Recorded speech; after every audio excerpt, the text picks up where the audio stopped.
views and opinions expressed in this program are those of the participants and do not necessarily reflect the views of BronxNet or the program underwriters.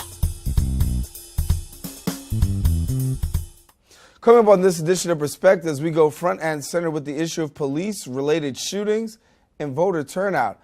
How does that affect in the African-American community? That's straight ahead on this edition of Perspectives with yours truly, Darren Hyman. Let them know. What's on your mind? Let them know.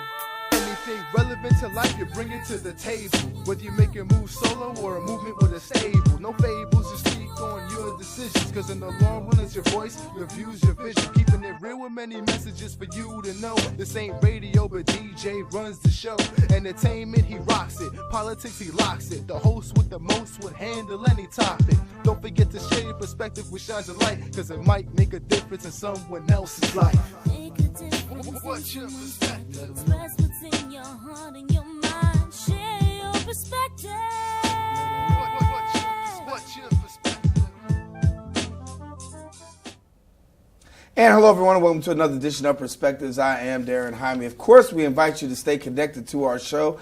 Catch us on social network. You can catch us on Twitter, I should say, as well as on Facebook. There you'll be able to find out about some past episodes of the show, comment on this show, and let us know what you'd like to see. Of course, we like to keep our perspective open. That means hearing from you. We certainly enjoy the social connection that we have one with the other, and we'll continue to watch that here on this show. Well, coming up front and center on this particular show, we're talking about the recent rash of police-involved shootings, police brutality. Social media is continuing to go front and center, showing a lot of different images of police-involved altercations. And the question is, how does that going to transcend in our community, particularly with voting, Election Day coming around the corner? We've got two very special guests in the studio who can help us to sort some things out. One, as always, Joyce Johnson, our local political analyst here, very involved in as a dedicated community activist as well as a political analyst. And then we're also pleased to be joined by Mr. Leroy Gatson, who's spent a lifetime talking about civil rights, civil injustice. He's currently the president of the NAACP in Jamaica, Queens. And good to have you both sharing with us here as well. And I'll start with Leroy, fresh to the show, and welcome. Good to have you. Thank you. I posed a question. A lot of information that's out there centered around police shootings, police brutality. How do you think this is going to transcend come November? Well, I think, first I thank you all for having us, and I think this is a great show to help people, help connect the dots. I think people have to understand that the major fight back or pushback to stop police brutality and this abuse is to go to the polls. There's power in the vote. That might sound old-fashioned, out of date and out of time, but the power of the vote hasn't changed since day one. That's why people fight so hard for us to get it and why others fight so hard to deny it to us. But when you go to the polls, you have the power to organize. You have the power to fire people who hire people that abuse black people and Hispanic people. That's the most powerful fight you got, because when a person knows his job or her job is on the line, they have more reluctancy to abuse us if they, as opposed to, I can do this and nothing's going to happen to me. So that's, I think, the most thing. I think our job will have to help people understand we want to be in the streets. We want to let people know we're not going to accept any kind of abuse. But the most way, because what's long-lasting, when we terminate you tomorrow, either because you cannot conduct yourself appropriately in our community or because you cannot control the people under your command, then that will be a long-lasting effect of how we eliminate police brutality in our community. And Joyce, now, to New Yorkers, they say, listen, and I had this conversation with somebody not too long ago, my vote really doesn't count because, listen, here we are, you got a new mayor, but you got the same old police commissioner. So when you talk about being able to vote people out, here you vote somebody out, but then in the case of New York City, we have the same police commissioner. Well, it's two layers. You not only have a mayor, but you've got other elected officials more indigenous to your community, a council member, an assembly member, and on and on and on. And so we don't hold them any more accountable than we held the big guys. So there are multiple layers of accountability. If we held, because if we hired a council member who, in our communities, 25% of the vote comes out maximum, and I hate to say it, this is throughout New York City and all our communities, there are electeds are getting elected being paid big money when 25% of folks don't vote. You will hear them say, you will hear people on the street say, I don't know them as well. So we aren't holding anybody accountable. Let's all start local. Make them accountable. Hire the best people who then serve you better, and it goes up the line. Because if you're assembly member, Joyce Johnson has little sway with the mayor, but I bet you a council member does, an assembly member does, a governor certainly would care. You know, in communities that vote, they get the most attention, they get the best representation, they get the best advocates for them. So to Leroy's point, everybody's held accountable. So they would petition the mayor. You know, let's say the black majority of the elected officials in our communities, they're black. They went to Bill de Blasio, said, you know, I don't know whether Bratton is doing a good job. And this is what I'm hearing from my community who vote. I think there would be some consideration if that was the prevailing wisdom or thought. We don't have that. Yes, and piggyback on what she's saying, keep in mind, you know, change doesn't come overnight. But I think everyone has to reflect upon the fact, for years, one of my other jobs is I'm the legal criminal justice chair for the NAACP New York State. And we've had complaints from every organization, civil rights, about this whole stop and frisk. ACLU, our partners in crime, we're talking about millions of persons being stopped, black folks, Hispanic folks being stopped, their constitutional rights violated, being humiliated. It was the power of the vote that changed that. It wasn't because people got tired of abusing us that it was changed. If you think about it, those elected officials, a young man out of Brooklyn, a young man with dreads, who would have thought that in America we put a young man in dreads, and he came because the people in his community said this got to stop. And Mr. Jumaane Williams came in and helped led the charge. Exactly. Now, the people on the ground, though, we advocated. We talked to our elected officials and said, listen, you have to support this Community Safety Act because this stop and frisk is out of hand. So we took the numbers, interpret them, and apply them. When the billionaire, remember, he threatened elected officials and said, look, okay, I'm gonna veto this legislation on Community Safety Act. We told our elected officials, hey, look, when we target certain communities, minority communities, said, listen, you have to vote with us, if not, we're going to expose you. But you know what I must say to their respect? They said, we with you. And I was on the floor when they took the vote. We won that vote by exactly 32 votes. We needed 32 votes to override the mayor's veto. It was exactly 32 votes. Mr. Wills out of Queen cast a 32nd vote. But most of those elected officials who voted for that passage came from predominantly minority communities here in New York City. We have one young lady, Ms. Rose, out of Staten Island, the only African-American elected official, right. Out of Staten Island. She voted with us, had the hearings. All that came about the power of the vote. They had numerous hearings we testified at, other people testified at.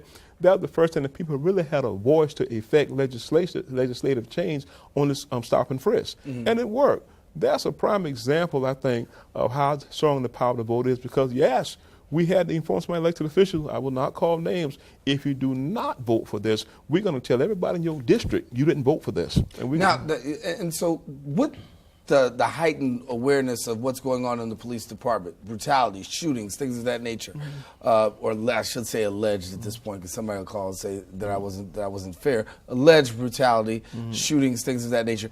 Do you think that this is going to trigger more people to really end up in the polls come November?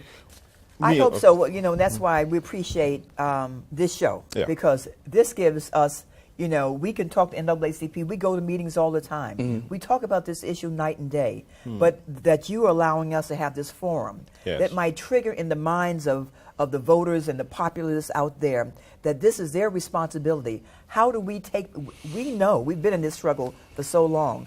We know that what works. We know that the power of the vote. We know that to ask for accountability. But I'm suggesting to the voters and the folks who are watching, you must engage in that with us as well. Because 1 more, 10 more, 10,000 more adds value to our existing work. And it's all work in the interest of all of us. You cannot complain when you are stopped and frisked if you haven't been a part of the solution. You cannot complain when there's services in our communities. And it's not, it is in addition to policing. The schools are horrible in the city. Who have you asked, about that? What have you done with respect? And to Leroy's point, it is your vote. To go to your elected officials and said, we want better. And why do we want better? if I come to you with 10,000 folks, or a list of 10,000 folks that I can call a robocall to say, call council member so-and-so, assembly member so-and-so, and do this, they're going to listen.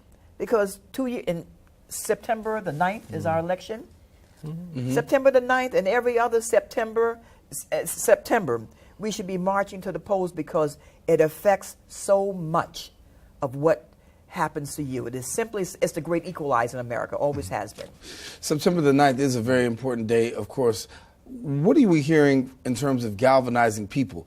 This is a non-mayoral election, non-presidential election. So is it a harder job for you mobilizing, particularly through the NAACP, people to get out? It's a very difficult job. We have failed, and I say we, NAACP, clergy, our school, we have failed to educate people on the importance of what this is called a midterm election. This is a very important election because, first of all of our state officers up for grab. The governor who sets the policy, the governor who controls billions of taxpayers' dollars for community improvement is up for grabs. All of our state assembly, our state senate, and in New York is a very peculiar stranger in the field of politics because our New York State legislature can make laws that apply directly to New York City. That's right. Every seat is up for grab. As I heard her say earlier about the home and local election, that's so important because all the money in your tax, for everybody out here who works, every dollar you pay, your tax dollars, there are people up for election going to decide how your tax dollars are spent. If you're working here in the Bronx, and you pay your taxes, people are going to be elected and will make a decision whether your taxes are going to be spent out in Long Island somewhere or upstate New York. I'm talking about upstate New York where you do not live at. All the decisions we made with this local election. Yes, and I thank you for having this kind of program because people do not understand just how important it is and the power. Even when it comes to police brutality and stuff, there are state laws in the books right now. We're trying to have the state to change laws that will come back and influence how the police govern and how we hold the police accountable in New York City. Let's talk about what's up for grabs coming up after this break. First, we're going to take a quick break, return talking about exactly what is up for grabs and why it's important for people to get out to vote in this particular election. We'll be right back in a few.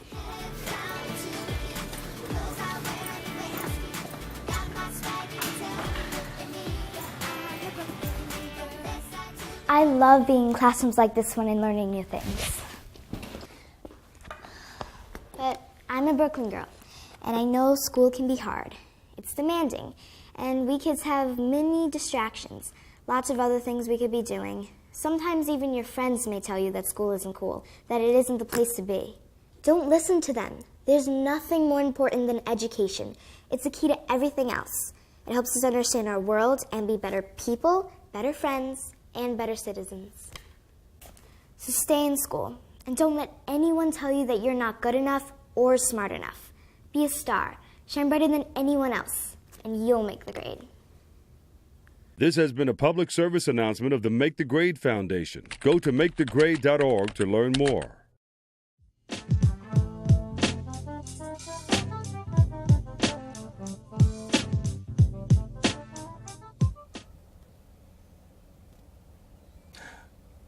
Back here on Perspectives, Darren Jaime, and we're continuing our conversation. I think before the break, we talked a little bit about what's up for grabs in this political election and how important and why it's so important. So, Joyce, give us a little bit about what's up for grabs. What's up for grabs? The Assembly. Generally, Assembly members control about 125,000 people in the legislature, Albany. In state senate, the population, the representation, something like 160,000. We are also going to elect a new governor or a governor who's up for re-election, 18 million New Yorkers. And as Leroy mentioned, so much of what happens in Albany affects New York City. Albany has great control over what happens, the laws that they pass. On education, we were just talking about the fact that in our schools, talking about tied to voting, folks don't even know why they vote because they have no idea of governance. Back in my day, not that long ago, in college, in curriculums, in grade school, in high school, we were taught geography, civics, local elections, public engagement where I could not wait at 18 years old to vote because I knew how important it was. So what is up for grabs importance is the governance of New York State, how your tax dollars will be spent, and who will lead the charge on issues that may affect you. And we have choices, and there are many, many contested elections, and so we should be mindful on September 9th that you study, Google, find out the assembly. It's a hard thing because so many of us has been so there are 25% who vote regardless of what. That's called the prime voters. But that's 75% who are just left out by choice or whatever. And they have got to be engaged to make our communities better. It's not the 25% of us.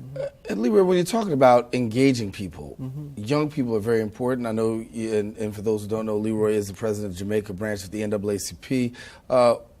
Engaging young people at an early age. I know you guys at the NAACP do that. Yes. How, from your perspective, involved are young people in the area of politics? Do they want to be involved politically? Because there's this misnomer, particularly in the African American community, that young people don't want to be involved in politics.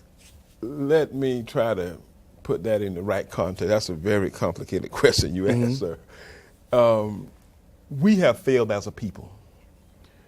I make numerous speaking engagements per year, and I always challenge the audience, whether it be clergy, whether it be political, whether it be social. Where are your children? Where are your grandchildren? Where are the ones you buy Christmas gifts for? The one you put the dime or whatever we put on the pillow for the tooth come out? We do not expose our children to what is important in their life as a person of color. We do not do that. Very rarely I go to any kind of political engagement to participate or any kind of civil rights engagement, including my beloved NAACP, where we have our children or somebody else's child with us. We take them to the movies and to the baseball team, but I do think you have to educate black children, Hispanic children at a very early age in life how you're going to make a difference in the society, how you're going to excel. And that's needed because, unfortunately, 400 years of oppression is not going to go away overnight.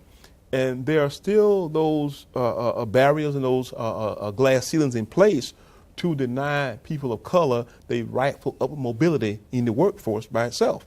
Therefore, young people must be educated on what they're going to have to do and have to know to do that. We try to encourage people, take your children to the polls when you go and vote. We ask parents, please take them with you so they can understand at an early age, this is the norm of life. It's not an exception, it's the norm. Educate, help them understand that people, black folks and white folks, pay the price. There are people that was willing to give their life so we can have that right.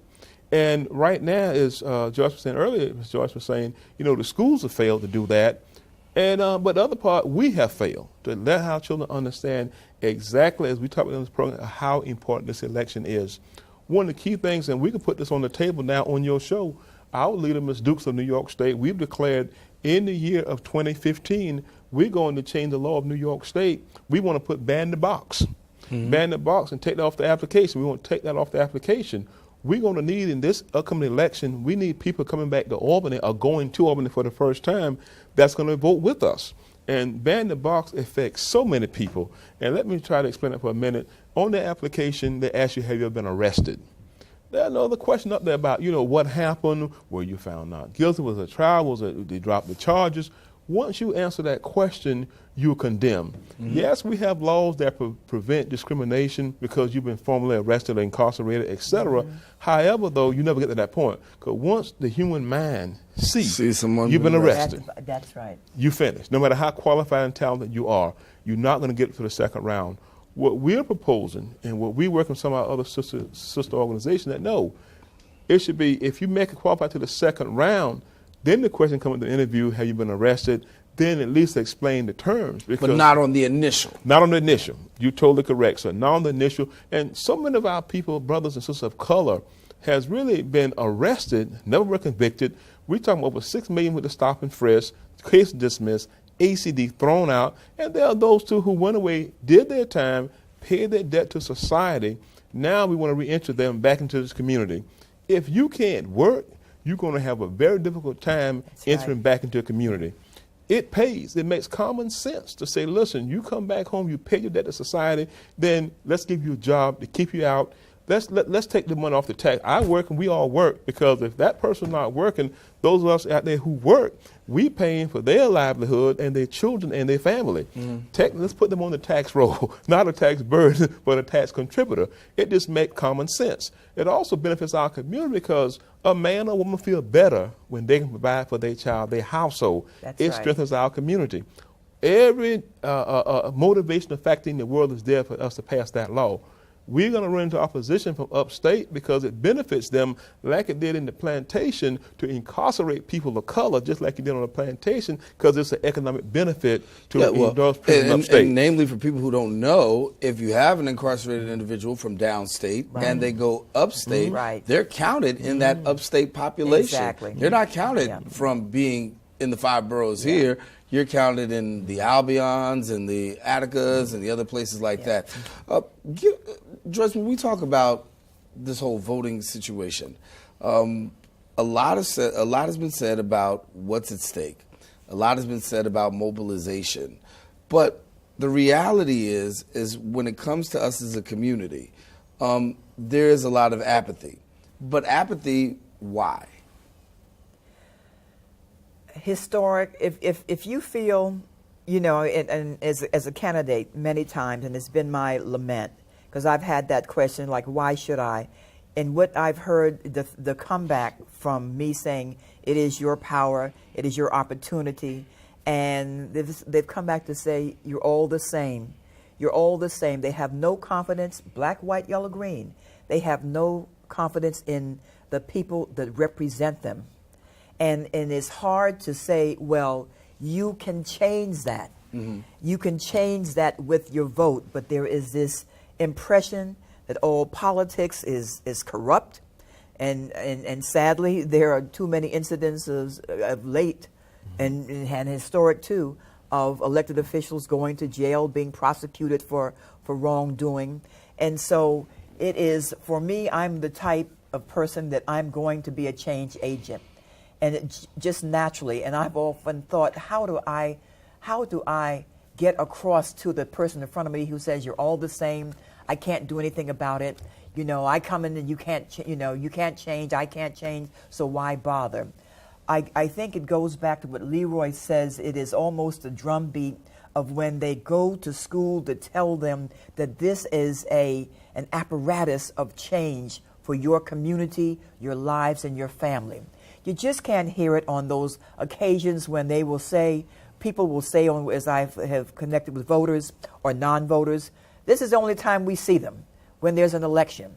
And so there is, from the political side, an absenteeism on our elected officials, where if the public is saying, the only time I see you is when you come around and ask for my vote, and you don't even care to get my vote because you are very happy to have the same 25 or 10% people vote you in, rather than the 80 or 90% of those eligible who should be your voters and who should be your real constituents. So we failed. Our elected system, the political system, has failed us. I'll come back. I want to talk about how you can get your politicians' attention at the voting booth. Talk about that in a second. We'll be right back.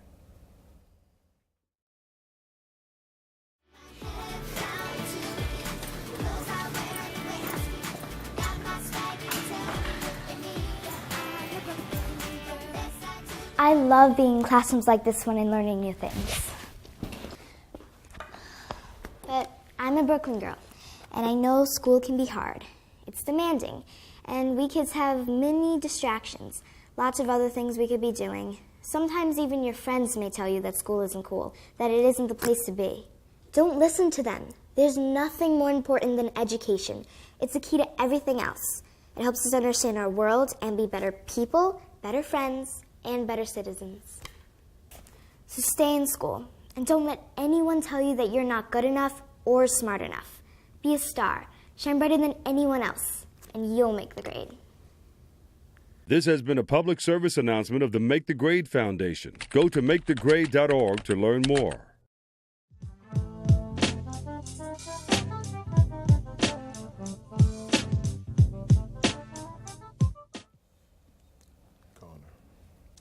Back here on Perspectives, getting ready to wind things down. Before I do, I want to talk about this. Talk about getting politicians' attention. I think something that goes unsaid is, or unknowing in many parts of our community, is the fact that politicians look where people vote. That's they make right. their determination. That's right. Where they're going to campaign. That's right. Based on where people vote. Yeah. Finish it off for me. Well, basically, that's almost like the old cliche about what the squeaky wheel gets all the grease. I mean, it's just as simple as calling your elected official and say, I'm a registered voter. I voted for you. That's the best way to get their attention. There's an issue, even more so, to get other people in the community and say we vote. If you're part of a church, bring them to your church and say, listen, I went to such and such church. We need to talk with you. We have a concern. Politicians will respond to that when they know the voters are. If, like you just said earlier, if there's a silent section of the community, well, there's nothing involved or invested. There's no return from responding to a silent part of the community. As opposed to you got a part of the community saying, you know, the streets are broken or paved, police beating us in the head or whatever, and they're voicing it. They're saying to the politician, I expect you to do something about it. That's what we hired you for. Politicians will respond to that because now there's a return here, because if I can't satisfy these constituents, I might be unemployed in the next election. And it triggers the whole process. If they care enough about just to make the phone call, they invite me about their concerns, these are people that are going to be voting. And like you said, they pay money. Right. They pay money to look and see which part of the community they vote. Quietly get the last word. And the disconnect is most political people don't think that they are hired by constituents. I started using this on every campaign. I said, I'm asking you to hire me. And people looked at me. There is this notion of political folks empowered, kiss my ring, homage, and all of that, rather than public service and who they are to serve, but we the people. And who has the power to affect them and hire them? We the people. When we understand that, and it's not in a disrespectful way, but it's in a community building way and a respectful way, I hire you and I want the service. And I think what is going to happen is it is in Ferguson, and maybe it's going to be our youth and social media who are going to spur this piece about, you know, voting, because every youngster's on social media. You know, and what needs to be viral is vote. Your vote. I take the pledge. Take the pledge to vote. I take the pledge to vote and to register people to vote. All right. Joyce Johnson, Leroy Gaston, our guests here in studio, and we thank them for sharing with us. Of course, you can check us out on Perspectives, go a little bit more in depth, find out more about it. Most of all, we encourage you to exercise your right. Get out there and vote. We never tell you who to vote for, but we do tell you that you can exercise your right. It's one of the things that you have to do September the 9th, and then once again on that final day, because September 9th is one of the days, but then we've got to really get out there and make sure when that election hits that people are out there at the polls. Thank you both for coming and sharing with us.